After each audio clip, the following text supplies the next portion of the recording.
पहले शाही स्नान के साथ ही 15 जनवरी से कुंभ मेले का शुभारंभ हो चुका है। दुनिया के इस सबसे बड़े मेले में हर एक चीज देखने लायक होती है। 4 मार्च तक चलने वाले कुंभ में साधु संतों के अलग अलग अखाड़े सबसे पहले शाही स्नान करके मेले की शुरुआत करते हैं।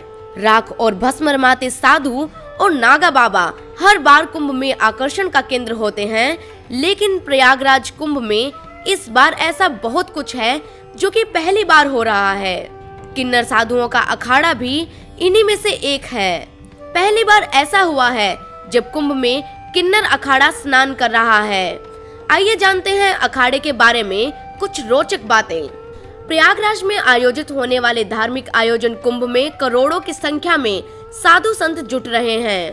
इन साधुओं के अलग अलग मान्यता प्राप्त अखाड़े होते हैं और सभी अखाड़ों की अपनी अलग अलग विशेषता होती है।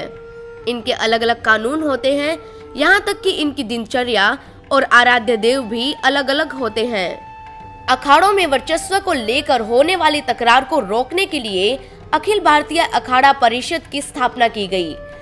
कुंभ में शामिल होने वाले कुल 13 अखाड़ों में से 7 शैव, 3 वैष्णव और 3 उदासीन अखाड़े होते हैं, लेकिन इस बार कुंभ में 14वें अखाड़े के रूप में किन्नर अखाड़ा भी आया है। कुंभ की शुरुआत से पहले किन्नर अखाड़े ने ऊंट और घोड़े आदि पर चढ़कर भव्य पेशवाई भी निकाली, जिसे देखने के लिए लाखों लोगों की भीड़ उमड़ पड़ी। किन्नर अखाड़े के महामंडलेश्वर लक्ष्मी नारायण त्रिपाठी हैं। इस अखाड़े में करीब 2500 साधुओं के शामिल होने की उम्मीद है। कुंभ में यह अखाड़ा किन्नर आर्ट विलेज बसाएगा, जिसमें दुनिया के कोने कोने से आने वाले किन्नरों की संस्कृति की झलक मिलेगी। साथ ही किन्नरों के धर्म और इतिहास से भी लोगों को रूबरू करवाया जाएगा। किन्नरों का इतिहास भी देवताओं के काल का माना जाता है। एक मान्यता है कि ब्रह्मा जी की छाया से किन्नरों की उत्पत्ति हुई थी, तो मान्यता यह भी है कि अरिष्टा और कश्यप ऋषि से किन्नरों की उत्पत्ति हुई। किन्नर समुदाय में गुरु और शिष्य की परंपरा आज भी बरकरार है। किन्नर समुदाय के सदस्य खुद को मंगलमुखी भी कहते हैं, क्योंकि ये सिर्फ मांगलिक कार्यों में ही हिस्सा लेते हैं।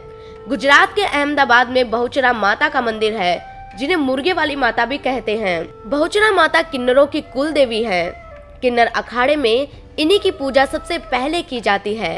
हालांकि किन्नर अखाड़े को अखाड़ा परिषद की मान्यता नहीं दी गई, लेकिन किन्नरों का कहना है कि वे उप देवता हैं और उन्हें किसी की मान्यता की जरूरत नहीं है।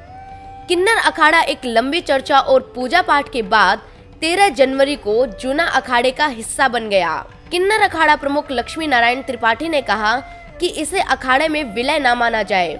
जूना अखाड़ा और किन्नर अखाड़ा एक हुए हैं। हमारे अखाड़े ने जो भी आचार्य महामंडलेश्वर, महामंडलेश्वर और महंत जैसे पद दिए हैं, वे बरकरार रहेंगे।